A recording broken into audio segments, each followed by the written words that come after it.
Mechanical advantage in action എന്ന ചാപ്റ്ററാണ് നമ്മൾ പഠിച്ചുകൊണ്ടിരുന്നത്. അപ്പോൾ അവിടെ നമ്മൾ സിമ്പിൾ മെഷീനുകളെ പറ്റി പഠിച്ചു. അതിലൊരുപാട് തരം സിമ്പിൾ മെഷീനുകളെ പറ്റി നമ്മൾ ഇതിനോടകമുള്ള ക്ലാസ്സുകളിൽ പഠിച്ചു കഴിഞ്ഞു. അപ്പോൾ ആ ക്ലാസ് എല്ലാം നിങ്ങൾ കണ്ടിട്ടുണ്ടാകുമെന്ന് ഞാൻ വിശ്വസിക്കുന്നു. ക്ലാസ് കണ്ടിട്ടില്ലെങ്കിൽ നമ്മുടെ ഡിസ്ക്രിപ്ഷനിൽ പ്ലേലിസ്റ്റിൻ്റെ ലിങ്ക് ഉണ്ട്. ആ പ്ലേലിസ്റ്റിൽ പോയി കഴിഞ്ഞാൽ നിങ്ങൾക്ക് ഇതിന് മുന്നേ ഉള്ള എല്ലാ ക്ലാസ്സുകളും കാണാം. ആദ്യമായിട്ട് ചാനൽ കാണുന്നവർ ചാനൽ സബ്സ്ക്രൈബ് ചെയ്യാനും ക്ലാസ് ലൈക്ക് ചെയ്യാനും എന്തെങ്കിലും അഭിപ്രായങ്ങളൊക്കെ ഉണ്ടെങ്കിൽ അത് കമൻറ്റ് ചെയ്യാനും മറക്കണ്ട. അപ്പോൾ ഇന്നത്തോടു കൂടി നമുക്ക് ഈ ഒരു ചാപ്റ്റർ കംപ്ലീറ്റ് ചെയ്യാം. അപ്പോൾ നമ്മൾ ഇന്ന് പഠിക്കാൻ പോകുന്ന മറ്റൊരു സിമ്പിൾ മെഷീനാണ് ഗിയർ എന്ന് പറയുന്നത്. നിങ്ങളെല്ലാവരും ഗിയർ കണ്ടിട്ടുണ്ടായിരിക്കും അല്ലേ? നമുക്ക് എല്ലാവർക്കും പരിചയമുള്ള, അല്ലെങ്കിൽ നിങ്ങൾ കുട്ടികൾക്ക് ഇപ്പോൾ പരിചയമുള്ളൊരു ഗിയർ സിസ്റ്റം എന്ന് പറയുന്നത് നമ്മുടെ ബൈസിക്കിൾ അഥവാ നമ്മുടെ സൈക്കിളിലെ ഗിയറാണ്. അപ്പോൾ നിങ്ങളൊന്ന് ചിന്തിച്ച് നോക്കിയേ, സൈക്കിളിൽ ഗിയർ എന്ന് പറയുന്ന ആ ഒരു സാധനം അറിയാമല്ലോ. എന്താ ഗിയർ എന്ന് വെച്ചാൽ ഇങ്ങനെ പൽചക്രം നമ്മൾ മലയാളത്തിൽ പറയും. അതായത് ഇങ്ങനെ വീൽ, ടൂത്തഡ് ആയിട്ടുള്ളൊരു വീലുണ്ടാവും എന്ന് വെച്ചാൽ അത് കണ്ടോ, ഈ സാധനത്തിനാണ് ടൂത്ത് എന്ന് വിളിക്കുന്നത്. ഇങ്ങനെയുള്ള കുറേ ഒരു വീലുണ്ടാവും അല്ലേ? ഈ വീലിനാണ് നമ്മൾ ഗിയർ എന്ന് വിളിക്കുന്നത്. ഇത് എന്താ ചെയ്യുന്നത് സൈക്കിളിൽ? നമ്മൾ പെഡൽ ചവിട്ടും അല്ലേ? നമ്മൾ ഈ പെഡൽ എന്ന് പറയുന്നത് ചവിട്ടും. അപ്പോൾ ഈ ചവിട്ടുമ്പോൾ ഉണ്ടാകുന്ന സർക്കുലാർ അല്ലെങ്കിൽ റൊട്ടേഷണൽ മോഷൻ ടയറിലേക്ക് കൊണ്ടെത്തിക്കുന്നത് ഈ പറയുന്ന ഗിയറും അതിൽ ഘടിപ്പിച്ചിട്ടുള്ള ചെയിനുമാണ്. നമ്മൾ ബൈസിക്കിള്, മോട്ടോർ സൈക്കിള്, സ്കൂട്ടർ, ഇതിനകത്തൊക്കെ ഇതുണ്ട്. കാറിലും ഇതുണ്ട്. അപ്പോൾ എന്താണ് ഗിയറിൻ്റെ ജോലി? അതാണ് ഇവിടെ ആദ്യം പഠിക്കേണ്ടത്. അപ്പോൾ ഗിയർ എന്ന് വെച്ച് കഴിഞ്ഞാൽ എന്താണ്? അതൊരു മെക്കാനിക്കൽ ഡിവൈസാണ്. എന്തിനാ? ഇത് മോട്ടോറിൽ ഉണ്ടാകുന്ന അല്ലെങ്കിൽ എവിടെയെങ്കിലും ഉണ്ടാകുന്ന മോഷനെ ട്രാൻസ്ഫർ ചെയ്യാന്നുള്ളതാണ്. So they are used to transfer motion or force from one part of a machine to another. ഇപ്പോൾ നിങ്ങൾ സൈക്കിളൊക്കെ ചിന്തിച്ചാൽ മതി. നമ്മൾ സൈക്കിൾ ചവിട്ടുന്നു. അപ്പോൾ ചവിട്ടുമ്പോൾ ഈ പറയുന്ന പെഡലിൽ നമ്മൾ കൊടുക്കുന്ന സർക്കുലാർ മോഷൻ അതിനെ എന്ത് ചെയ്യുന്നു? ട്രാൻസ്ഫർ ചെയ്യുന്നു. എങ്ങോട്ട്? വീലിലേക്ക്. അപ്പോൾ ഇങ്ങനെ ഈ പറയുന്ന ഒരു വശത്തുണ്ടാകുന്ന മോഷനെ മറ്റൊരു പാർട്ടിലേക്ക് ട്രാൻസ്ഫർ ചെയ്യുന്ന ഉപകരണമാണ് എന്തെന്ന് പറയുന്നത്? ഗിയർ എന്ന് പറയുന്നത്. ആ പറയുന്ന മോഷൻ ട്രാൻസ്ഫർ ചെയ്യൽ മാത്രമല്ല ഈ പറഞ്ഞ ഗിയറിൻ്റെ ജോലി. ഈ ഗിയർ ഉപയോഗിച്ച് നമുക്ക് എന്ത് ചെയ്യാൻ പറ്റും? മെക്കാനിക്കൽ അഡ്വാൻറ്റേജ് ഉണ്ടാക്കിയെടുക്കാനും പറ്റും. അതായത് ഇവിടെ എന്താ ചെയ്യുന്നതെന്ന് വെച്ച് കഴിഞ്ഞാൽ, അല്ലെങ്കിൽ നമുക്കിവിടെ ഇതിൻ്റെ ഗുണം എന്താണെന്ന് വെച്ച് കഴിഞ്ഞാൽ, നിങ്ങളൊന്ന് ചിന്തിച്ച് നോക്കിയേ. നമ്മൾ ഈ പറയുന്ന നമ്മൾ ചവിട്ടുന്ന ആ ഭാഗത്ത് ഉള്ള ഗിയർ എന്ന് പറയുന്നത് ഒരു വലിയ ഗിയർ ആയിരിക്കുമല്ലോ. സാധാരണ ഇതുപോലത്തെ ഗിയർ സൈക്കിളല്ല, സാധാരണ പിള്ളേർ ഉപയോഗിക്കുന്ന സാധാ സൈക്കിൾ. ഈ പറഞ്ഞ പുറകിൽ ടയറിൽ ഘടിപ്പിച്ചുള്ള ഗിയർ എന്ന് പറയുന്നത് ഒരു ചെറിയ ഗിയർ ആയിരിക്കുമല്ലോ ഇവിടെ സാധാരണഗതിയിൽ. അപ്പോൾ നമ്മളൊരു കാര്യം ഇവിടെ ശ്രദ്ധിച്ചിട്ടുണ്ടോ? നമ്മൾ ഈ പറയുന്ന പെഡലിനെ പതുക്കെ കറക്കുമ്പോഴും ടയർ വേഗത്തിൽ കറങ്ങുന്നതായിട്ട് നമുക്ക് കാണാൻ പറ്റുന്നുണ്ടല്ലോ. പറ്റുന്നില്ലെങ്കിൽ ഒന്ന് ചിന്തിച്ച് നോക്കിയേ. നമ്മൾ പെഡലിനെ പതുക്കെയാണ് ചവിട്ടുന്നതെങ്കിലും ഈ പറയുന്ന വീല് വേഗത്തിൽ കറങ്ങും. അതായത് വലിയ ഗിയർ ഒരു തവണ കറങ്ങുമ്പോൾ ചെറിയ ഗിയർ ഒന്നിലധികം തവണ എന്ത് ചെയ്യും? കറങ്ങും. അപ്പോഴേ നമുക്ക് ഈ പറയുന്ന ചെയിനിൻ്റെ മൂവ്മെൻറ്റ് എന്ത് ചെയ്യാൻ പറ്റുള്ളൂ? സിങ്ക്രണൈസ് ആയിട്ട് കൊണ്ടുപോകാനായിട്ട് പറ്റുള്ളൂ. അപ്പോൾ വലിയ ഗിയർ ഒരു തവണ കറങ്ങുമ്പോൾ ചെറിയ ഗിയർ ഒരുപാട് തവണ കറങ്ങും. അതായത് ഈ പറയുന്ന ചെറിയ ഗിയർ വലിയ ഗിയറിനേക്കാൾ വേഗത്തിലായിരിക്കും കറങ്ങുന്നത്. അപ്പോൾ നമുക്ക് ഒരു സ്ഥലത്തുണ്ടായ മോഷൻ അല്ലെങ്കിൽ ഫോഴ്സ് മറ്റൊരു സ്ഥലത്തേക്ക് ട്രാൻസ്ഫർ ചെയ്യാനും അതോടൊപ്പം തന്നെ അതിൻ്റെ വേഗതയിൽ മാറ്റം വരുത്താനും ഗിയർ സിസ്റ്റം ഉപയോഗിച്ച് നമുക്ക് പറ്റും. ഓക്കെ, അപ്പോൾ എനർജി എന്ന് പറയുന്നത് വലുതിൽ നിന്ന് ചെറുതിലോട്ടാകാം. ഇത് നമ്മൾക്കറിയാവുന്ന എക്സാമ്പിൾ സൈക്കിളിൻ്റെ കാര്യം പറഞ്ഞാണ്. എന്ന് പറഞ്ഞാൽ എപ്പോഴും വലുതിൽ നിന്ന് ചെറുതിലോട്ട് പോകണം അങ്ങനെയൊന്നുമില്ല. വലുതിൽ നിന്ന് ചെറുതിലോട്ട് പോയപ്പോൾ നമുക്കറിയാവുന്ന കാര്യം എന്താണ്? വേഗത്തിൽ മാറ്റം വന്നു. അപ്പോൾ എന്താണ് ഗിയർ എന്ന് വെച്ചാൽ? ഗിയർ എന്ന് പറഞ്ഞു കഴിഞ്ഞാൽ അതൊരു മെക്കാനിക്കൽ ഡിവൈസാണ്. അതിൽ മിനിമം രണ്ട് ടൂത്തഡ് വീലെങ്കിലും ഉണ്ടാകും. അതായത് പൽചക്രങ്ങളുണ്ടാവും. ഇങ്ങനെ വരുന്ന അതാണ് പൽചക്രം എന്ന് പറയുന്നത്. ഈ പറയുന്ന പൽചക്രത്തിൽ നിന്ന് ചെയിൻ എന്തായിരിക്കും പോകുന്നുണ്ടാവും. അത് മറ്റൊരു ഈ പറയുന്ന ഗിയറിലേക്ക് കണക്ട് ചെയ്തിട്ടുണ്ടാകും. അപ്പോൾ ഒരു സ്ഥലത്ത് നിന്ന് മറ്റൊരു സ്ഥലത്തേക്ക് മോഷൻ അല്ലെങ്കിൽ ഫോഴ്സ് ട്രാൻസ്ഫർ ചെയ്യാൻ ഉപയോഗിക്കുന്ന ഒരു ഉപകരണമാണ് ഗിയർ എന്ന് പറയുന്നത്. അപ്പോൾ ഈ ഗിയർ ഉപയോഗിച്ച് നമുക്ക് എന്ത് ചേഞ്ച് ചെയ്യാൻ പറ്റും? അത് നിങ്ങൾക്കറിയാം, വേഗത ചേഞ്ച് ചെയ്യാനായിട്ട് പറ്റും.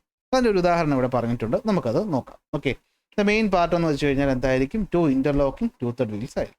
നമുക്ക് നോക്കിയേ, ഒരു ഗിയർ സിസ്റ്റത്തിൽ എനർജി ട്രാൻസ്ഫർ ചെയ്യുന്നത് ഒരു വലിയ വീലിൽ നിന്നും ചെറിയ വീലിലോട്ടോ അല്ലെങ്കിൽ ഒരു ചെറിയ വീലിൽ നിന്നും വലിയ വീലിലോട്ടോ ആകാം. അല്ല, നമുക്കറിയാവുന്ന ഉദാഹരണം നോക്കിയേ. ഒരു വലിയ വീലിൽ നിന്നും ചെറിയ വീലിലേക്ക് പോകുന്ന സമയത്ത് ചെറിയ വീല് വലിയ വീലിനേക്കാളും അല്ലെങ്കിൽ വലിയ വീലിനെ അപേക്ഷിച്ച് ഒരു തവണയാണോ കറങ്ങുന്നത് അതോ ഒന്നിൽ കൂടുതൽ തവണ കറങ്ങുന്നതായിട്ട് നമുക്ക് തോന്നുന്നു? അപ്പോൾ ആലോചിച്ച് നോക്കി, നമ്മൾ ചവിട്ടുന്ന വീല് പതുക്കെ കറങ്ങുമ്പോൾ പുറകിലത്തെ ടയറിലോട്ട് കൊടുത്തേക്കുന്ന ഗിയർ വേഗത്തിൽ കറങ്ങുകയാണ്. അപ്പോൾ അവിടെ വേഗത കൂടുതലല്ലേ. അപ്പോൾ ഇത് ഒരു തവണ കറങ്ങുമ്പോൾ ഈ പറയുന്ന ചെറിയ വീൽ ഒന്നിലധികം തവണയെങ്കിലും കറങ്ങുന്നുണ്ടാകും. സോ മോർ ദാൻ വൺസ് കറങ്ങുന്നതായിട്ട് നമുക്ക് മനസ്സിലാക്കാനായിട്ട് പറ്റും. മോർ ദാൻ വൺസ് കറങ്ങുമ്പോൾ അവിടെ എന്താ ചേഞ്ച് ചെയ്യുന്നത്? What changes will causes to the speed of the second toothed wheel? Second വീലിൻ്റെ സ്പീഡ് എന്ന് പറയുന്നത് നമുക്കിവിടെ എന്ത് ചെയ്യുന്നതായിട്ട് കാണാൻ പറ്റും? സ്പീഡ് എന്ന് പറയുന്നത് ഇവിടെ ഇൻക്രീസ് ചെയ്യുന്നതായിട്ട് കാണാൻ പറ്റും. സ്പീഡ് എന്ത് ചെയ്യുന്നതായിട്ട് കാണാൻ പറ്റും? ഇൻക്രീസ് ചെയ്യുന്നതായിട്ട് കാണാൻ പറ്റും. അപ്പോൾ ഒരു ഗിയർ ഉപയോഗിച്ച് നമുക്ക് മോഷൻ ട്രാൻസ്ഫർ ചെയ്യാൻ പറ്റും. അതോടൊപ്പം തന്നെ വേഗത്തെയും ചേഞ്ച് ചെയ്യാൻ പറ്റും. വേഗത കൂട്ടാൻ പറ്റും. ഇപ്പോൾ വലിയ ഗിയറിൽ നിന്നും ചെറിയ ഗിയറിലോട്ടാണ് പോകുന്നതെങ്കിൽ ചെറിയ ഗിയറിൻ്റെ വേഗത കൂടും. അടുത്ത് ചെറുതിൽ നിന്ന് വലുതിലോട്ടാണെങ്കിൽ വേഗത കുറയുകയും ചെയ്യും. ഇനി വേഗത കുറയുമ്പോൾ നമുക്കറിയാം ഫോഴ്സ് കൂടും. അതുകൂടെ ഇവിടെ അങ്ങ് ആലോചിച്ച് വയ്ക്കുക. വേഗത കുറയുമ്പോൾ എന്ത് പറ്റും? ഫോഴ്സ് കൂടുകയും ചെയ്യും. So a toothed wheel is attached to the engine of most of the vehicles. This toothed wheel is connected to a system of wheels of different sizes attached to the axle while transfer motion to the tire.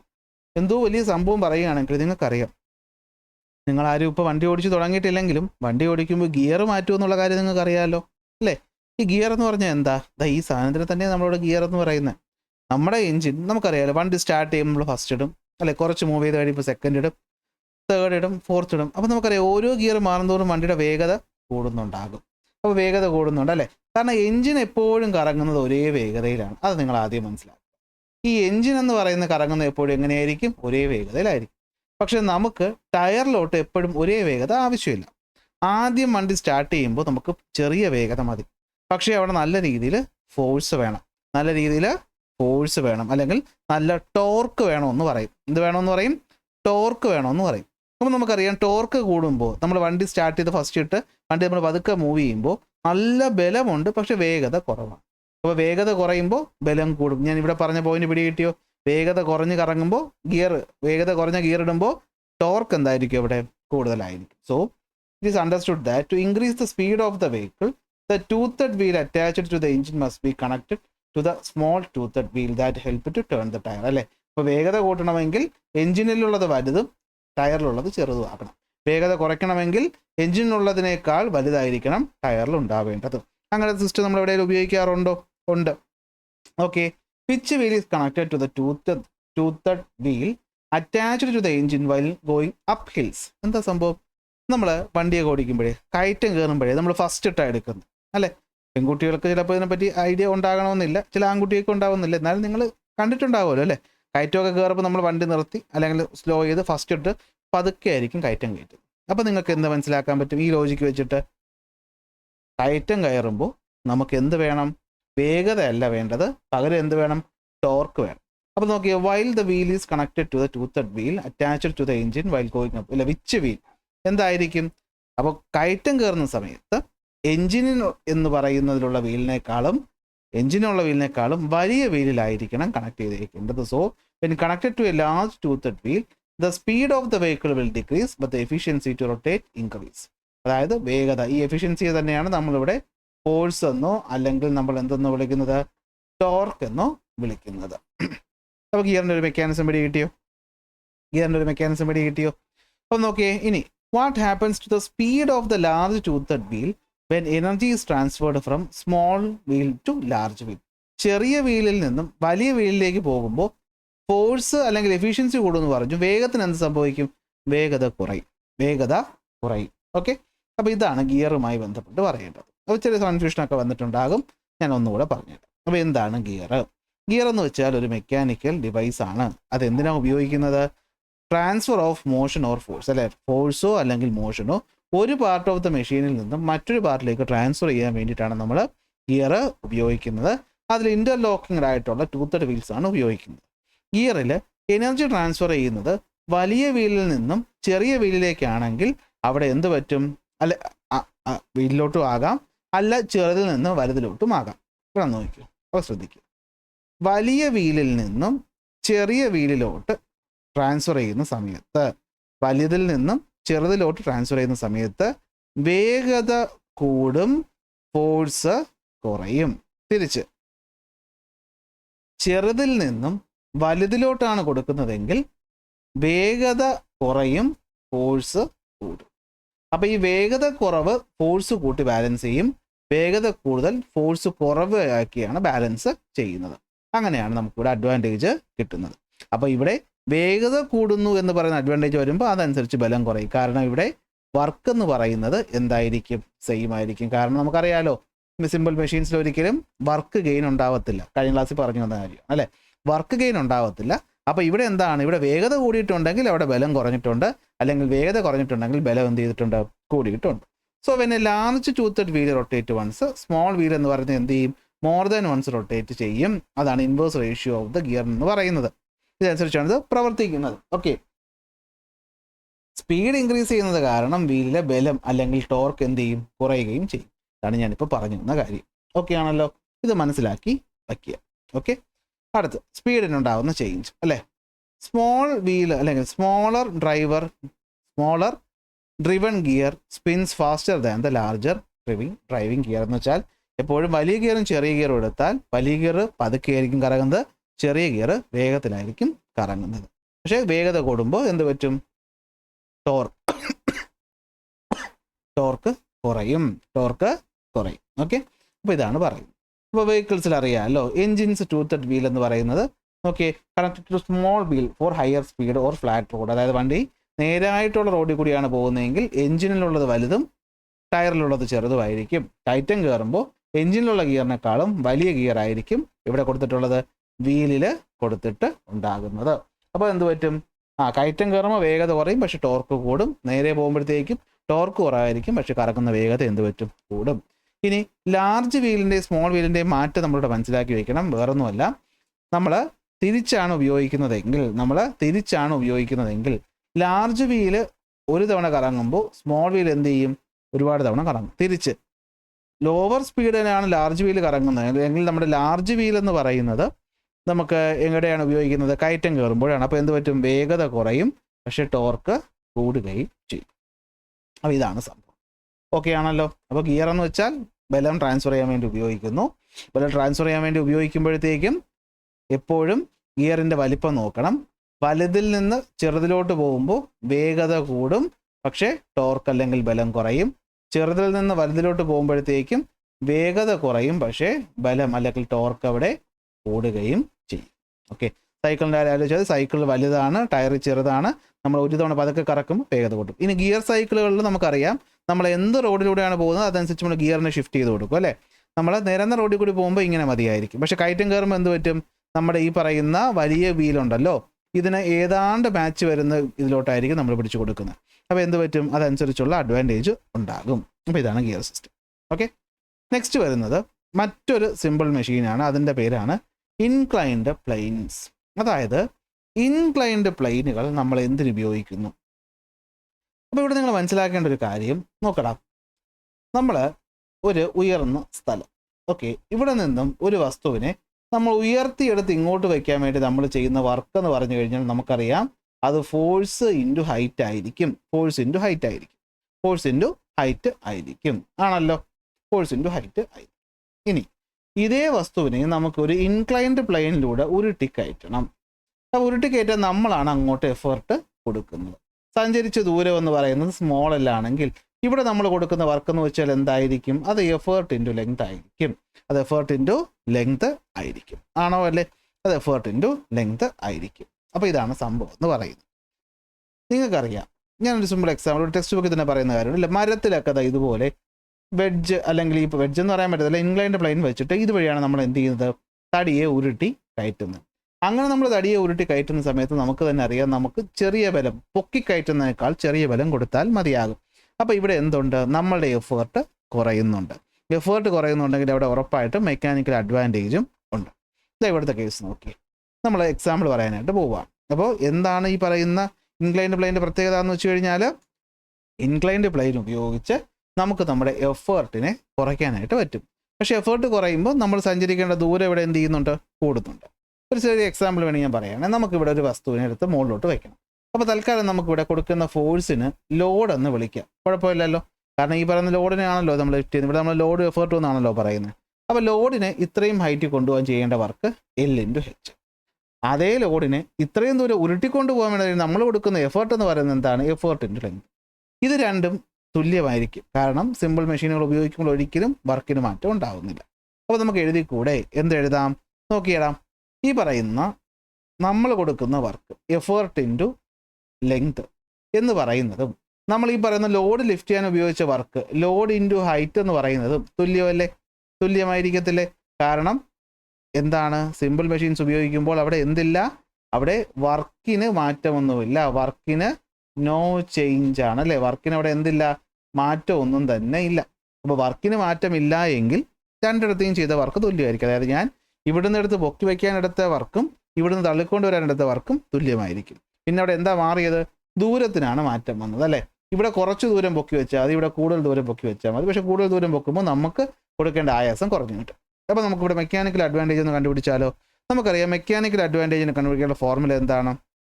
Mechanical advantage എന്ന് വെച്ച് കഴിഞ്ഞാൽ load by എന്താണ്, എഫേർട്ടാണ്. ഇവിടെ load ഇവിടെ കിടക്കുകയാണ് അല്ലേ? അപ്പോൾ എഫേർട്ടിന് നമ്മൾ ഈക്വൽ ടു കൊണ്ട് ഇപ്പുറത്ത് കൊണ്ടുവരുമ്പോഴത്തേക്കും ഇവിടെ പിന്നെ ആരാ ഉള്ളത്, ലോഡുണ്ട്, ഈ എച്ച് താഴെ പോകും. അപ്പോൾ എൽ ബൈ എച്ച് ഇതങ്ങ് പഠിച്ചു വെച്ചു. അപ്പോൾ mechanical advantage of an inclined plane എന്ന് പറയുന്നത് എന്താണ്, length of the inclined plane small L by height of the inclined plane ആണ്. അപ്പോൾ ഈ പറയുന്ന ലെങ്ത് ബൈ ഹൈറ്റ് നമുക്ക് എടുക്കുമ്പോൾ നമുക്ക് എന്ത് കിട്ടും, നമുക്കിവിടെ മെക്കാനിക്കൽ അഡ്വാൻറ്റേജ് കിട്ടും. ഇപ്പോൾ ഒന്നുകൂടി ഞാൻ സിമ്പിളായിട്ട് പറഞ്ഞുതരാം. നിങ്ങൾ 3 കേസ് എടുക്കുക. ഓക്കെ, ഇത് ഹൈറ്റ് എച്ച്, ഇതും ഹൈറ്റ്, ഇതും ഹൈറ്റ്, ഒരേ ഹൈറ്റാണെന്ന് വിചാരിക്കുക. ഇത് 3 ഒരേ ഹൈറ്റാണെന്ന് വിചാരിക്കുക. ഞാൻ ഇങ്ങനെ ഒരു വെഡ്ജ് വെച്ചു, ഇത് ഇങ്ങനെ ഒരു വെഡ്ജ് വെച്ചു, ഇത് ഇങ്ങനെ ഒരു വെഡ്ജ് വെച്ചു. ഇതിൽ ഒരേ വെയിറ്റുള്ള 3 സാധനങ്ങളെ കൊണ്ടുവന്ന് വെച്ചു. നിങ്ങൾ തന്നെ പറയടാ, ഇതിലെവിടെയായിരിക്കും ഞാൻ കുറച്ച് എഫേർട്ട് കൊടുക്കേണ്ടത്? നിങ്ങൾ പറയും സാറേ മൂന്നാമത്തേലാണ്, കാരണം ചെറിയ സ്ലോപ്പ്, അതിൽ ഉരുട്ടിക്കൊണ്ട് പോകാൻ കുറച്ചുകൂടി എളുപ്പമായിരിക്കും. സ്ലോപ്പ് കുറയും തോറും നമ്മുടെ ജോലി എന്ത് ചെയ്യും, കൂടും. അപ്പോൾ ഈ സ്ലോപ്പിൻ്റെ ദൂരത്തിനല്ലേ നമ്മൾ എല്ലാം എന്ന് വിളിക്കുന്നത്. അപ്പോൾ ലെങ്ത് കൂടുകയാണ്. അപ്പോൾ ഈ പറഞ്ഞ ദൂരം കൂടിയപ്പോഴത്തേക്കും നമ്മുടെ എഫേർട്ട് കുറഞ്ഞു. അപ്പോൾ ആ പറഞ്ഞ എഫേർട്ട് കുറയുന്നതിനെ അല്ലേ മെക്കാനിക്കൽ അഡ്വാൻറ്റേജ് എന്ന് പറയുന്നത്.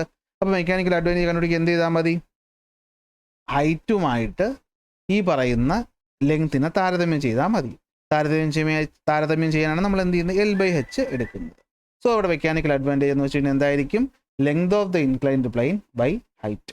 Length of the inclined plane by height. ഈ എൽ ബൈ എച്ച് ആയിരിക്കും നമുക്കിവിടെ അഡ്വാൻറ്റേജ് ആയിട്ട് മാറുന്നത്. അപ്പോൾ ഇൻക്ലൈൻഡ് പ്ലെയിൻ ഉപയോഗിച്ച് കഴിഞ്ഞാൽ നമുക്ക് മെക്കാനിക്കൽ അഡ്വാൻറ്റേജ് കിട്ടും. ആ കിട്ടുന്ന മെക്കാനിക്കൽ അഡ്വാൻറ്റേജ് കണ്ടുപിടിക്കാനായിട്ട് ലെങ്ത് ഓഫ് ദ ഇൻക്ലൈൻഡ് പ്ലെയിനെ നമ്മൾ ഏത് ഹൈറ്റിലോട്ടാണോ മൂവ് ചെയ്യിപ്പിക്കുന്നത് ഹൈറ്റ് കൊണ്ട് ഡിവൈഡ് ചെയ്താൽ മതിയാക്കും, നമുക്ക് കിട്ടും. അപ്പോൾ നിങ്ങൾ ചോദിക്കും എന്തുകൊണ്ടായതുണ്ടാകുന്നു? സിമ്പിൾ കാര്യമാണ്. നമുക്ക് ഇവിടെ നിന്നും ഇങ്ങനെ ഉയർത്തുമ്പോഴത്തേക്കും നമ്മുടെ ലോഡ് കൂടുതലും ഹൈറ്റ് കുറവുമാണ്. എന്നാൽ ഇതുവഴി നമ്മൾ ഉരുട്ടി കയറ്റുമ്പോഴത്തേക്കും നമ്മൾ കൊടുക്കുന്ന എഫേർട്ട് കുറവും ലെങ്ത് കൂടുതലും ആയിരിക്കും. അപ്പോൾ ഇവിടെ ഈ പറയുന്ന ദൂരം കൂടുതൽ എന്തിനെ കോമ്പൻസേറ്റ് ചെയ്യുന്നു, എഫേർട്ട് കുറയാൻ കാരണമാകുന്നു. ഇവിടെ നമ്മളിങ്ങനെ ഇവിടുന്ന് ഉയർത്തി പോക്കുമ്പോഴത്തേക്കും ദൂരം കുറവാണ്, പക്ഷേ നമ്മൾ കൊടുക്കേണ്ട ലോഡ് കൂടുതലായിട്ട് മാറും, നമ്മൾ കൊടുക്കേണ്ട എഫേർട്ട് കൂടുതലായിട്ട് മാറും. അപ്പോൾ ഒന്നുകൂടി ഒന്ന് വിഷ്വലൈസ് ചെയ്ത് നോക്കാം. അപ്പോൾ അതിന് മുമ്പേ ആയിട്ട് ഒന്നുകൂടി ഇൻക്ലൈൻഡ് പ്ലെയിൻ എന്ന് വെച്ച് കഴിഞ്ഞാൽ എന്തുവാണ്, ഒരു ലോഡിനെ നമുക്ക് ഒരു ഉയരത്തിലേക്ക് എത്തിക്കണം. ആ ഉയരത്തിലേക്ക് നമ്മൾ നേരെ എടുത്ത് പൊക്കാതെ പകരം ചരിഞ്ഞൊരു സർഫസ് വെച്ചിട്ട് അതിലൂടെ ഉരുട്ടി കയറ്റുമ്പോൾ ആ സർഫസിനെയാണ് നമ്മൾ ഇൻക്ലൈൻഡ് പ്ലെയിൻ എന്ന് വിളിക്കുന്നത്. ഒരു ഇൻക്ലൈൻഡ് പ്ലെയിൻ ഉപയോഗിക്കുമ്പോൾ നമുക്ക് മെക്കാനിക്കൽ അഡ്വാൻറ്റേജ് ഉണ്ടാകും. എത്രത്തോളം ഉണ്ടാകും, അതിവിടെയുള്ള ലെങ്തിനെ ഈ ഹൈറ്റുമായിട്ട് താരതമ്യം ചെയ്താൽ മതി, എൽ ബൈ എച്ച്. ഈ എൽ ബൈ എച്ച് എത്രത്തോളം കൂടുന്നു അത്രത്തോളം അഡ്വാൻറ്റേജ് കൂടും. അതായത് നമ്മൾ എത്രത്തോളം നീളമുള്ള ഇൻക്ലൈൻഡ് പ്ലെയിൻ ഉപയോഗിക്കുന്നു അത്രത്തോളം ചരിവ് അല്ലെ, അത്രത്തോളം ഇൻക്ലിനേഷൻ കുറവായിരിക്കും. അപ്പോൾ അത്രത്തോളം ഈസി ആയിട്ട് നമുക്ക് ഉരുട്ടി കയറ്റാനായിട്ട് പറ്റും. അപ്പോൾ അതാണ് അവിടുത്തെ മെക്കാനിക്കൽ അഡ്വാൻറ്റേജ് എന്ന് വെച്ച് കഴിഞ്ഞാൽ എന്താണ്, എൽ ബൈ എച്ച് ആണ്. അപ്പോൾ എന്തുകൊണ്ടാണ് കിട്ടിയത്, സിമ്പിൾ മെഷീൻസ് ഉപയോഗിക്കുമ്പോൾ വർക്കിൽ ഒരു മാറ്റവും വരത്തില്ല. അതായത് താഴേന്ന് നമ്മൾ മുകളിലോട്ട് ഉയർത്താനെടുത്ത വർക്കും എഫേർട്ട് കൊടുത്ത് നമ്മൾ ഇങ്ങനെ ഉരുട്ടിക്കയറ്റാൻ എടുത്ത വർക്കും തുല്യമായിരിക്കും. അപ്പോൾ അതിൽ നിന്ന് നമ്മൾ മെക്കാനിക്കൽ അഡ്വാൻറ്റേജ് ആയിട്ടുള്ള ലോഡ് ബൈ എഫേർട്ട് എടുത്തപ്പോൾ നമുക്ക് എൽ ബൈ എച്ച് എന്ന് കിട്ടി. അത് മാത്തമെറ്റിക്കൽ രീതി. ഇനി കാര്യം മനസ്സിലാക്കി വയ്ക്കുക, എത്രത്തോളം വലിയ ചരിഞ്ഞ പ്രതലം നമ്മൾ ഉപയോഗിക്കുന്നുവോ അത്രത്തോളം നമുക്ക് എന്തായിരിക്കും ഈസി ആയിട്ട് കൊണ്ടുപോകാനായിട്ട് പറ്റും. സോ അഡ്വാൻറ്റേജ് എന്ന് പറയുന്നത് എന്താണ്, എൽ ബൈ എച്ച് ആണ്. ഓക്കെ, ഇവിടെ ഒരു ചോദ്യം നോക്കിയേ. An inclined plane are often used in situations where objects are to be lifted. What is the work done to lift 600 newton load by 3 metre? അതായത് 600 newton ഉള്ള ഒരു ലോഡിനെ നമ്മൾ 3 മീറ്റർ ഉയരത്തിലേക്ക് എടുത്തു വയ്ക്കാൻ വേണ്ടി ചെയ്യുന്ന വർക്ക് എത്ര എന്നാണ് ചോദ്യം. നമുക്കറിയാം വർക്ക് എന്ന് വെച്ച് കഴിഞ്ഞാൽ ഫോഴ്സ് ഇൻറ്റു ഡിസ്പ്ലേസ്മെൻ്റ് ആണ്. ഇവിടെ ഫോഴ്സ് 600 തുല്യമാണ്. സോ 600 × 3 1800 ന്യൂട്ടൺ മീറ്റർ അല്ലെങ്കിൽ 1800 ജൂളാണ് ഇവിടുത്തെ വർക്ക്. ഇനി ഇതേ സാറ് ഇൻക്ലൈൻഡ് പ്ലെയിൻ ഉപയോഗിക്കുമ്പോൾ വരുന്ന മാറ്റമാണ് നിങ്ങൾ ശ്രദ്ധിക്കേണ്ടത്. നോക്കുക, a force of 200 newton along an inclined plane to lift this load. ഇതേ 600 വരുന്ന ലോഡിനെ നമ്മൾ എന്ത് ചെയ്യുന്നു? ലിഫ്റ്റ് ചെയ്യാൻ വേണ്ടിയിട്ട് ഇൻക്ലൈൻഡ് പ്ലെയിൻ ഉപയോഗിക്കുന്നു. അപ്പോഴത്തെ പ്രത്യേകം എന്താണെന്ന് വെച്ച് കഴിഞ്ഞാൽ നമ്മൾ കൊടുക്കുന്ന എഫേർട്ട്, ഇതിനെ പറ്റി നമുക്കറിയില്ല, പക്ഷെ നമ്മൾ കൊടുക്കുന്ന എഫേർട്ട് എന്ന് പറയുന്നത് അവിടെ എത്രയേ ഉള്ളൂ? 200 ന്യൂട്ടണേ ഉള്ളൂ. പക്ഷെ നമ്മൾ തള്ളിക്കൊണ്ട് പോകേണ്ട ദൂരം എന്ന് പറയുന്നത് 3 മീറ്റർ അല്ല, പകരം എത്രയാണ്? 9 മീറ്ററാണ്. അങ്ങനെയാണെങ്കിൽ ഇവിടെ നമ്മൾ ചെയ്ത വർക്ക് എത്രയാണെന്ന് ചോദിച്ചു കഴിഞ്ഞാൽ നമുക്കറിയാം, ഇവിടെയും വർക്കിൻ്റെ ഫോർമുലയ്ക്ക് മാറ്റമൊന്നുമില്ല. കൊടുത്ത ഫോഴ്സിൻ്റെ ഡിസ്റ്റൻസ്, കൊടുത്ത ഫോഴ്സ് 200, ഡിസ്റ്റൻസ് 9, എത്ര തന്നെ കിട്ടി? 1800 തന്നെ കിട്ടി. അപ്പോൾ കണ്ടോ, നമ്മൾ ഉയർത്താൻ എടുത്തപ്പോൾ കൊടുത്ത വർക്കും എത്ര തന്നെയാണ്? 1800 തന്നെയാണ്. നമ്മൾ ചരിച്ച് ഉരുട്ടി കയറ്റിയപ്പോഴുള്ള വർക്കും തുല്യമാണ്. സോ വർക്ക് തുല്യമാണ്. So there is no gain in work done. അപ്പോൾ പിന്നെ ഇവിടെ എന്താ ഉണ്ടായത്?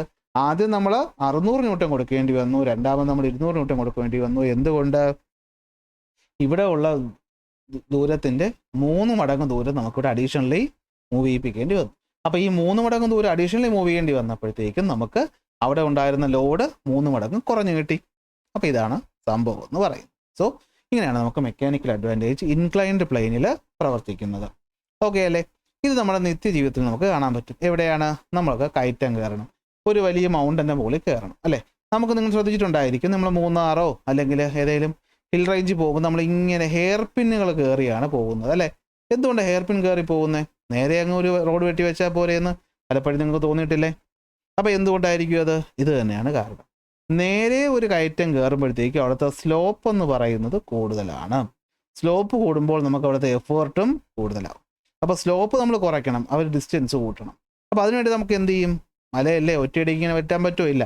അപ്പോൾ നമ്മൾ ഓരോ റോഡ് കഴിയുമ്പോഴും അല്പം ഹൈറ്റ് കൂട്ടും അല്ലെ?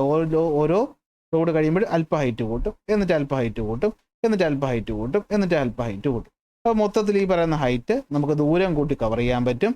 ദൂരം കൂടുമ്പോഴത്തേക്കും നമുക്കറിയാം മെക്കാനിക്കൽ അഡ്വാൻറ്റേജും കൂടുന്നു. സോ ദൂരം ബൈ ഹൈറ്റ് ആണ് മെക്കാനിക്കൽ അഡ്വാൻറ്റേജ്. ഇതാണ് ഇവിടെ പറയുന്നത്. കണ്ടോ? റീച്ച് ദ ഹാബിൾ easily by moving along an inclined plane rather than climbing directly അല്ലേ? ഈ പറയുന്ന സ്ഥലം ഇങ്ങനെ ഡയറക്റ്റ് ആയിട്ട് കയറി പോകുന്നതിനേക്കാൾ, ഇങ്ങനെ കുത്തനെ കയറി പോകുന്നതിനേക്കാൾ എളുപ്പം എന്ന് പറയുന്നത് എന്താണ്? നമ്മളിങ്ങനെ വളഞ്ഞു പുളഞ്ഞ് കയറി പോകുമ്പോഴാണ്. കാരണം ഓരോ തവണ വളയുമ്പോഴും ചെറിയ ഉയരമാണ് നമ്മൾ ഒരു സമയം കവർ ചെയ്യുന്നത്. അപ്പോൾ ഡിസ്റ്റൻസ് ആയിട്ടുള്ള എല്ല് കൂടുകയും എച്ച് കുറയുകയും ചെയ്യുന്നു. അപ്പോൾ നമുക്കിവിടെ ഉത്തരം എന്ന് പറയുന്നത് നല്ലൊരു അളവ് കിട്ടുന്നു. വിച്ച് മീൻസ് മെക്കാനിക്കൽ അഡ്വാൻറ്റേജ് എന്ന് പറയുന്നത് അവിടെ കൂടുതലാണ്. ഹെയർ പിൻ റോഡുകൾ ഉപയോഗിക്കുന്നു. അതുപോലെ തന്നെ നമ്മൾ പിരമിഡുകളിലേക്ക് വലിയ കല്ലുകൾ എങ്ങനെ ഉരുട്ടിക്കയറ്റി എന്ന ചോദ്യത്തിൻ്റെ ഉത്തരവും ഇവിടെ തന്നെ ഉണ്ട്. അപ്പോൾ ഇതാണ് സംഭവം. നെക്സ്റ്റ് വരുന്നതാണ് വെഡ്ജ്. എന്താണ് വെഡ്ജ് എന്ന് വെച്ചാൽ, നമ്മളിപ്പോൾ പറഞ്ഞ ഇൻക്ലൈൻഡ് പ്ലെയിൻ്റെ അതേ പർപ്പസ് തന്നെയാണ് വെഡ്ജ് ചെയ്യുന്നത്. എന്താണ്? ദൂരം കൂട്ടി ഹൈറ്റിൽ മാറ്റം വരുത്തി മെക്കാനിക്കൽ അഡ്വാൻറ്റേജ് നമ്മൾ ഉണ്ടാക്കിയെടുക്കുന്നു. ദൂരം കൂട്ടി ഹൈറ്റ് കുറച്ച് മെക്കാനിക്കൽ അഡ്വാൻറ്റേജ് നമ്മൾ ഉണ്ടാക്കിയെടുക്കുന്നു. ഇവിടെ നോക്കിയേ, നിങ്ങൾക്ക് ആദ്യം ചോദിക്കട്ടെ, ഈ വെഡ്ജ് എന്താണെന്നറിയാവോ? നമ്മൾ ആപ്പെന്നൊക്കെ നമ്മുടെ നാട്ടിൽ പറയുന്നത് കേട്ടിട്ടുണ്ട് അല്ലെ? ഒരു വലിയ തടിയൊക്കെ മുറിക്കാനായിട്ട് അല്ലെ, നമുക്ക് ഓരോ തവണ വെട്ടി മുറിക്കുന്നതിനേക്കാൾ എളുപ്പമാണ് ആ തടിയിലേക്ക് നമ്മൾ ചെറിയൊരു ക്രാക്ക് ഉണ്ടാക്കിയിട്ട് ഇതുപോലത്തെ വെഡ്ജ്, ഇതുപോലെ വി ഷേപ്പ് ചെയ്തിരിക്കുന്ന ഒരു ഭാഗവും ഒരു ബേസും ഉണ്ടാവും. നമ്മൾ എന്നിട്ട് ഈ ബേസിലായിരിക്കും ഹാമർ വെച്ച് അടിച്ചു കൊടുക്കുന്നത്. അപ്പോൾ ഈ വെഡ്ജ് പെട്ടെന്ന് അതിനകത്തേക്ക് ഇറങ്ങിപ്പോവും. ഇനി ഇതൊന്നും വേണ്ട, നമ്മുടെ വീട്ടിൽ ഉപയോഗിക്കുന്ന കത്തി, അതുപോലെ തന്നെ നമ്മുടെ ആക്സ്, കോടാലി, ഇതുപോലെയുള്ള സാധനം അല്ലെങ്കിൽ ഉളി, ഇതിനകത്തൊക്കെ നമുക്ക് ഈ ഒരു ഷേപ്പ് കാണാൻ പറ്റും. അപ്പോൾ ഇവിടെ പ്രവർത്തിക്കുന്ന ഒരു കാര്യം, ഒന്ന് സിമ്പിൾ മെഷീൻസിൻ്റെ ലോജിക്ക്, വേറൊരു കാര്യം കൂടി ഇവിടെ വരുന്നുണ്ട്. നിങ്ങൾ പ്രഷർ പഠിച്ചിട്ടല്ലേ? എന്താ പ്രഷർ എന്ന് വെച്ച് കഴിഞ്ഞാൽ? പ്രഷർ എന്ന് വെച്ച് കഴിഞ്ഞാൽ ഫോഴ്സ് ബൈ ഏരിയ ആണ്. അപ്പോൾ നമ്മൾ ഇവിടെ ഒരു ഫോഴ്സ് കൊടുക്കും. അപ്പോൾ ഇവിടുത്തെ പ്രഷർ എന്ന് വെച്ച് കഴിഞ്ഞാൽ ഇവിടെ കൊടുക്കുന്ന ഫോഴ്സ് ബൈ ഇവിടുത്തെ ഏരിയ. അതേ പ്രഷറാണ് ഇങ്ങോട്ട് ട്രാൻസ്മിറ്റ് ചെയ്യുന്നത്. പക്ഷെ ഇവിടെ എത്തുമ്പോഴത്തേക്കും ഫോഴ്സ് അത് തന്നെ, പക്ഷേ ഏരിയ കുറയും. അപ്പോൾ പ്രഷർ എന്ന് പറയുന്നത് കൂടും. അപ്പോൾ ഇവിടെ കൊടുക്കുന്ന അതേ ബലം ഇവിടെ കൂടുതലായിട്ട് ആക്ട് ചെയ്യും. ഉദാഹരണം പറയാം, നമ്മൾ സാധാരണ നിങ്ങൾ ഈ തമ്പ് പിന്നെന്ന് പറയുന്ന സാധനം കണ്ടിട്ടുണ്ടോ? ഇത് ഇങ്ങനൊരു ബേസ് ഉണ്ടാകും, ഇതിൻ്റെ നടുക്കായിട്ട് എന്തുണ്ടാകും? ഒരു ആണി ഉണ്ടാകും അല്ലേ? നമ്മൾ ഇങ്ങനെ പിൻ വെച്ചിട്ട് ഇങ്ങനെ നോട്ടീസ് ബോർഡിലൊക്കെ കുത്തിവെക്കുന്ന സാധനം. അവിടെ നിങ്ങൾ ആലോചിച്ച് നോക്കിയേ, നമ്മൾ കൊടുക്കുന്ന ബലം അല്ലേ? നമ്മൾ സാധാരണ ഒരു ബലം ഈ പറയുന്ന തടിയിൽ കൊടുത്താൽ നമ്മുടെ വിരൽ ആ തടിയകത്തോട്ട് കുത്തിക്കയറ്റാൻ പറ്റുമോ?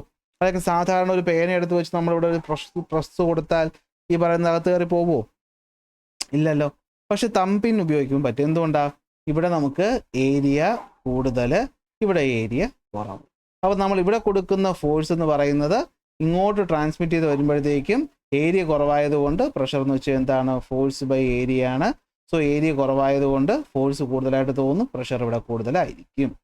ഇനി ഇത് വെഡ്ജിൻ്റെ ഷേപ്പിൽ വരുമ്പോഴത്തേക്കും വ്യത്യാസമൊന്നുമില്ല, ഇത് തന്നെയാണ് ഈ പറയുന്ന വ്യത്യാസം. ഈ പറഞ്ഞ പ്രഷർ ഡിഫറൻസ് തന്നെയാണ് ഇവിടെ നമുക്ക് ഉപയോഗിക്കുന്ന പ്രവർത്തന തത്വം എന്ന് പറയുന്നത്. വെഡ്ജിനകത്ത് സിമ്പിൾ മെഷീൻ്റെ കേസ് ഉപയോഗിക്കുമ്പോഴത്തേക്കും നമുക്ക് മെക്കാനിക്കൽ അഡ്വാൻറ്റേജ് കണ്ടുപിടിക്കാൻ പറ്റും. എന്ത് ചെയ്താൽ മതി, നേരത്തെ പോലെ 2 ഇൻക്ലൈൻഡ് പ്ലെയിൻസ് ചേർത്ത് വെച്ചാൽ കിട്ടുന്നതാണ് wedge.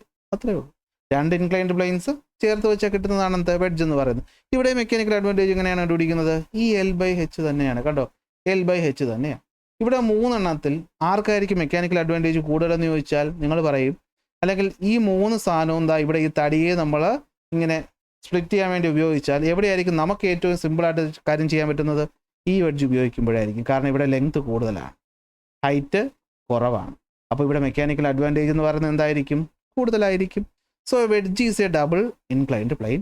It is made longer and thinner. It will be easier to use. ഇത് ലോങ്ങർ തിന്നറും ആകും, നമുക്ക് ഈസി ആയിട്ട് യൂസ് ചെയ്യാനായിട്ട് പറ്റും. ഈ 3 കേസിൽ സിയിലായിരിക്കും നമുക്ക് ഏറ്റവും കൂടുതൽ മെക്കാനിക്കൽ അഡ്വാൻറ്റേജ് കിട്ടുന്നത്. അപ്പോൾ വെഡ്ജ് എന്ന് വെച്ച് കഴിഞ്ഞാൽ എന്തായിരിക്കും, ഡബിൾ ഇൻക്ലൈൻഡ് പ്ലെയിൻ ആയിരിക്കണം. മെക്കാനിക്കൽ അഡ്വാൻറ്റേജ് നമുക്ക് കണ്ടുപിടിക്കാൻ പറ്റും. ആ പറയുന്ന വെഡ്ജിൻ്റെ ലെങ്ത് ആയിട്ടുള്ള എല്ലിനെ ഹൈറ്റ് കൊണ്ട് നമ്മൾ ഡിവൈഡ് ചെയ്താൽ മതി. ഓക്കെ, ഇതാണ് വെഡ്ജ്. ലാസ്റ്റ് വരുന്നതാണ് സ്ക്രൂ ജാക്ക്. എന്താണ് സ്ക്രൂ ജാക്ക് എന്ന് ആദ്യം മനസ്സിലാക്കുക. നമ്മളൊരു സ്ക്രൂ തിരിക്കുമ്പോൾ നമ്മൾ കൊടുക്കുന്നത് റൊട്ടേഷണൽ ഫോഴ്സ് ആയിരിക്കും, ആണോ അല്ലേ? പക്ഷെ സ്ക്രൂ മൂവ് ചെയ്യുന്നത് എങ്ങനെയാണ്, ഇത് ഇങ്ങനെ നേരെയല്ലേ? അപ്പോൾ നമ്മൾ കൊടുക്കുന്ന റൊട്ടേഷണൽ ഫോഴ്സിനെ ഇതുപോലെയുള്ള വെർട്ടിക്കൽ ഫോഴ്സ് ആക്കി മാറ്റുന്ന ഒരു അറേഞ്ച്മെൻ്റ് ആണ് സ്ക്രൂ ജാക്ക് എന്ന് പറയുന്നത്. സ്ക്രൂ ജാക്ക് എന്ന് വെച്ചാൽ എന്താ, സ്ക്രൂ നമ്മൾ കറക്കത്തില്ല. എവിടെ ഉപയോഗിക്കുന്നത്, നമ്മൾ സാധാരണ വണ്ടിയിൽ ജാക്ക് വെച്ച് പൊക്കുമ്പോഴാണ് സ്ക്രൂ ഉപയോഗിക്കുന്നത് അല്ലേ. ഇതുപോലത്തെ സാധനത്തിൽ വെച്ച് ഇവിടെ നടക്കുക സ്ക്രൂ ആണ്, ത്രെഡ് ഉണ്ട് അല്ലേ. ത്രെഡ് എന്ന് വെച്ചാൽ അറിയാമല്ലോ, ഇങ്ങനെ ഒരു വെട്ടുള്ളത്. അപ്പോൾ ആ വെട്ട് നമ്മൾ ബലം കൊടുക്കുന്നതിൽ നമുക്ക് കുറച്ച് ഈസി ആക്കി തരും അല്ലേ. നമ്മൾ സാധാരണ ഒരു ആണി, ഈ ആണി എടുത്ത് വെച്ചാൽ നമുക്കിവിടെ ബലം കൊടുത്ത് ടക്ക് ടക്ക് ടക്ക് എന്ന് അടിക്കുമ്പോഴാണ് കയറിപ്പോകുന്നത്. പക്ഷേ സ്ക്രൂ എന്ന് പറയുമ്പോഴത്തേക്കും നമുക്കറിയാം, ആ സ്ക്രൂവിൽ ഇതുപോലെ ഇങ്ങനെ ത്രെഡുകൾ ഉണ്ടാവും. നമ്മളിങ്ങനെ സ്ക്രൂ ഡ്രൈവറോട്ട് കറക്കുമ്പോൾ ഇത് കയറി പോകുന്നതിനേക്കാൾ ഈസി ആയിട്ട് നമുക്ക് എന്ത് ചെയ്യാൻ പറ്റും, ഇത് കയറ്റാനായിട്ട് പറ്റും. അപ്പോൾ ആ ഈസിനെസ് ഇവിടെ മെക്കാനിക്കൽ അഡ്വാൻറ്റേജ് അല്ലേ? അതെ. ആ മെക്കാനിക്കൽ അഡ്വാൻറ്റേജ് എങ്ങനെയാണ് കിട്ടുന്നത്, ഇവിടെയും നമ്മൾ വെഡ്ജിൻ്റെ തന്നെ ലോജിക്കാണ് എടുക്കുന്നത്. ആരുടെ ലോജിക്ക, വെഡ്ജിൻ്റെ തന്നെ ലോജിക്കാണ് എടുക്കുന്നത്. അതായത് ഒരു സ്ക്രൂ ത്രെഡ് എന്ന് വെച്ചാൽ ഇത്രയേ ഉള്ളൂ. ഒരു വെഡ്ജ് ഷേപ്പിനെ നമ്മൾ ഒരു പേപ്പറിനെ കട്ട് ചെയ്ത് മാറ്റും. എന്നിട്ട് നമ്മളതിനെ ഇങ്ങനെ പേനയിലിട്ട് ഇങ്ങനെ ചുറ്റുക. അപ്പോൾ നമുക്കറിയാം, ഇങ്ങനെ ഒരു തവണ ചുറ്റി വരുമ്പോൾ കിട്ടുന്ന ഈ പോയിന്റ് തമ്മിലുള്ള ദൂരം ഉണ്ടല്ലോ, ഇതിനെയാണ് നമ്മൾ എന്ത് വിളിക്കുന്നത്, പിച്ച് എന്ന് വിളിക്കുന്നത്. എന്ത് വിളിക്കുന്നത്, പിച്ച് എന്ന് വിളിക്കും. പിച്ച് എന്ന് വിളിക്കുന്നത് എന്ത് വിളിക്കുന്നത്, പിച്ച്. ഒരു വെഡ്ജിൽ നമ്മൾ ഈ ഹൈറ്റിനെ ഹൈറ്റ് എന്നല്ലേ വിളിച്ചത്. അതൊരു സ്ക്രൂ ത്രെഡിൽ വരുമ്പോഴത്തേക്കും ഈ ഹൈറ്റ് എന്തിന് തുല്യമായിരിക്കും, പിച്ചിന് തുല്യമായിരിക്കും. ഈ പറയുന്ന ദൂരം എന്ന് പറയുന്നത് എന്തായിരിക്കും, ലെങ്ത് ആയിരിക്കും. അപ്പോൾ ഇവിടുത്തെ മെക്കാനിക്കൽ അഡ്വാൻറ്റേജ് എന്ന് പറഞ്ഞു കഴിഞ്ഞാൽ എന്തായിരിക്കും, അത് L/H ആയിരിക്കും. അതായത് L/P ആയിരിക്കും. അപ്പോൾ നമ്മൾ സ്ക്രൂ ഇങ്ങനെ ത്രെഡ് ഉണ്ടാക്കുന്ന സമയത്ത് ഈ പറയുന്ന 2 ത്രെഡുകൾ തമ്മിലുള്ള ദൂരം എന്ന് പറയുന്നത് നമുക്ക് എന്ത് ചെയ്യാൻ പറ്റും, അഡ്ജസ്റ്റ് ചെയ്യാൻ പറ്റും. ആ പറയുന്ന ദൂരം നമ്മൾ കുറയ്ക്കുകയാണെങ്കിൽ നമുക്ക് മെക്കാനിക്കൽ അഡ്വാൻറ്റേജ് കിട്ടും. അത് കൂട്ടുകയാണെങ്കിൽ മെക്കാനിക്കൽ അഡ്വാൻറ്റേജ് അത്രത്തോളം കിട്ടണമെന്നില്ല. അപ്പോൾ മെക്കാനിക്കൽ അഡ്വാൻറ്റേജ് എന്ന് വെച്ച് കഴിഞ്ഞാൽ എന്താണ്, ലെങ്ത് ഓഫ് ദ ത്രെഡ്, അതായത് ഈ പറയുന്ന ലെങ്ത് അല്ലേ. നമ്മൾ ഇവിടെ ഇത്രേ എടുക്കത്തുള്ളൂ. ഓക്കെ, നമ്മൾ 2 പിച്ച് എടുക്കുമ്പോഴത്തേക്കും ഈ ഫുൾ ത്രെഡൊന്നും ഇല്ല, ഇത്രയേ ഉള്ളൂ. അപ്പോൾ ഈ പറയുന്നത് പിച്ച്, ഈ പറയുന്ന ലെങ്ത്, ഈ L/P എടുക്കുമ്പോൾ നമുക്ക് എന്ത് കിട്ടും, ഇവിടുത്തെ പിച്ച് കിട്ടും. ഇവിടുത്തെ പിച്ചിലല്ലോ മെക്കാനിക്കൽ അഡ്വാൻറ്റേജ് കിട്ടും. അപ്പോൾ ഇതാണ് സംഭവം എന്ന് പറയുന്നത്. അപ്പോൾ എന്താണ് ഒരു സ്ക്രൂ ത്രെഡ് എന്ന് പറഞ്ഞു കഴിഞ്ഞാൽ, നമുക്ക് റൊട്ടേഷണൽ മോഷനെ വെർട്ടിക്കൽ മോഷനാക്കി മാറ്റാൻ ഉപയോഗിക്കുന്ന ഒരു ഉപകരണമാണ് സ്ക്രൂ ത്രെഡ് എന്ന് പറയുന്നത്. ഇതെന്തായിരിക്കും, ഒരു റാപ്പിഡ് ഇൻക്ലൈൻഡ് പ്ലെയിന് തുല്യമായിരിക്കും. ഒരു ഇൻക്ലൈൻഡ് പ്ലെയിൻ എന്നെങ്ങനെയാണോ നമ്മുടെ ജോലി ആയാസം ഈസി ആക്കുന്നത്, അതേപോലെ തന്നെ, പക്ഷേ ഇത് നേരെ വയ്ക്കാതെ നമ്മൾ ചുരുട്ടി വയ്ക്കുമെന്നേ ഉള്ളൂ. അങ്ങനെ ചുരുട്ടി വയ്ക്കുമ്പോൾ ഈ പറയുന്ന ചെറിയൊരു ദൂരം എന്ന് പറയുന്നതായിരിക്കും ആ സ്ക്രൂവിൻ്റെ പിച്ച്. അതായത് ഒരു ചെറിയ വെഡ്ജ് അവിടെ ഉണ്ടാകുന്നു എന്ന് ആലോചിച്ചാൽ മതി, ഈ ചെറിയ ദൂരമായിരിക്കും എല്ലാം. അപ്പോൾ ഇവിടുത്തെ മെക്കാനിക്കൽ അഡ്വാൻറ്റേജ് എന്ന് പറഞ്ഞു കഴിഞ്ഞാൽ എന്തായിരിക്കും, അത് L/P ആയിരിക്കും. അത് L/P. ഓക്കെ, P പിച്ച്, ഇനി അവിടെ H എന്ന് പറഞ്ഞാലും P എന്ന് പറഞ്ഞാൽ രണ്ടും ഒന്ന് തന്നെ ആയിരിക്കും. അപ്പോൾ ഇതാണ് mechanical advantage of A screw thread എന്ന് പറയുന്നത്. അപ്പോൾ സ്ക്രൂവിൻ്റെ ഈ പറഞ്ഞ ദൂരം, പിച്ച്, ഇത് ഹൈറ്റ്, ഇത് വെച്ച് നമുക്ക് കണ്ടുപിടിക്കാനായിട്ട് പറ്റും. ഇതിവിടെ ഇൻക്ലൈൻഡ് പ്ലെയിൻ്റെ ഒരു ചോദ്യമാണ്. 600 kW ലോഡിന് നമ്മൾ 4 മീറ്റർ ലിഫ്റ്റ് ചെയ്യണം. അത് ഒരു 8 മീറ്റർ ഉള്ള ഇൻക്ലൈൻഡ് പ്ലെയിൻ ഉപയോഗിച്ച് നമ്മൾ ലിഫ്റ്റ് ചെയ്തു. അതായത് 600 ന്യൂട്ടൺ ലോഡിനെ ഹൈറ്റ് എന്ന് പറയുന്നത് 4 മീറ്ററും ഉപയോഗിച്ച് ഇൻക്ലൈൻഡ് പ്ലെയിനിൻ്റെ ദൂരം എന്ന് പറയുന്നത് 8 മീറ്ററുമാണെങ്കിൽ ഇവിടുത്തെ മെക്കാനിക്കൽ അഡ്വാൻറ്റേജ് കണ്ടുപിടിക്കണം. നമുക്കറിയാം L/H ആണ് മെക്കാനിക്കൽ അഡ്വാൻറ്റേജ്, അഥവാ 8/4 ആണ്, 2 മെക്കാനിക്കൽ അഡ്വാൻറ്റേജ് കണ്ടുപിടിച്ചു. എങ്കിൽ what force must be applied along the inclined plane. എഫേർട്ടാണ് ചോദിച്ചിട്ടുള്ളത്. അതെ, ഇൻക്ലൈൻഡ് പ്ലെയിനിൽ നമ്മൾ കൊടുക്കുന്ന ബലത്തെ നമ്മൾ എഫേർട്ട് എന്നല്ലേ വിളിക്കുന്നത്. ഇവിടുന്ന് പൊക്കുന്ന ഇതിനെയല്ലേ ലോഡെന്ന് വിളിക്കുന്നത്. അപ്പോൾ ലോഡാണ് 600 ന്യൂട്ടൺ മീറ്റർ എങ്കിൽ എഫേർട്ട് കണ്ടുപിടിക്കുക. നമുക്കറിയാം ലോഡ് ബൈ എഫേർട്ട് എന്ന് പറയുന്നത് മെക്കാനിക്കൽ അഡ്വാൻറ്റേജ് ആണെങ്കിൽ അവിടെ എഫേർട്ട് എന്ന് പറയുന്നത് എന്തായിരിക്കും? ഈ പറയുന്ന ലോഡ് ബൈ മെക്കാനിക്കൽ അഡ്വാൻറ്റേജ് ആയിരിക്കും. വേണമെങ്കിൽ ഇവിടെ റെസിപ്രോക്കൽ ഒന്നും ആദ്യം എടുക്കാം. നമുക്ക് effort by load is equal to 1 by mechanical advantage ആണെങ്കിൽ ഇവിടെ നിന്ന് എഫേർട്ട് എന്ന് പറയുന്ന ലോഡ് അങ്ങോട്ട് പോകും. അപ്പോൾ ലോഡ് ബൈ മെക്കാനിക്കൽ അഡ്വാൻറ്റേജ് ആയിരിക്കും. അപ്പോൾ ലോഡ് എന്ന് പറയുന്നത് 600 ആണ്. സോ 600/2 300 കിലോ വാട്ട് എന്ന് കിട്ടും. അപ്പോൾ ഇങ്ങനത്തെ ചോദ്യങ്ങളായിരിക്കും നമുക്ക് ഇവിടെ നിന്ന് എക്സ്പെക്ട് ചെയ്യാനായിട്ട് പറ്റും. ഇത്രയേ ഉള്ളൂ. ഈ ചാപ്റ്റർ എന്ത് ചെയ്തു? അവസാനിച്ചു. ഇനി ലെറ്റസ് അസസ് ഭാഗമാണ് വരുന്നത്. നമുക്കതിൽ ഓരോ ചോദ്യങ്ങളും ചെയ്ത് തന്നെ പഠിക്കാം. പ്രോബ്ലംസ് നല്ല രീതിയിൽ വരാൻ ചാൻസ് ഉള്ള ഒരു ചാപ്റ്ററാണ് ഇതെന്ന് പറയും. സോ ആ കാര്യങ്ങളൊക്കെ നമുക്ക് ഇനി വരുന്ന ക്ലാസ്സുകളിലേക്ക് ആക്കാം. അപ്പോൾ ഇന്നത്തെ ക്ലാസ് ഇവിടെ അവസാനിപ്പിക്കുന്നു. മനസ്സിലായി കാണുമെന്ന് വിശ്വസിക്കുന്നു. ഇഷ്ടപ്പെട്ടാൽ ലൈക്ക് ചെയ്യുക, ഷെയർ ചെയ്യുക, സബ്സ്ക്രൈബ് ചെയ്യുക. അടുത്ത ക്ലാസ്സിൽ അടുത്ത ടോപ്പിക്കുമായിട്ട് കാണാം.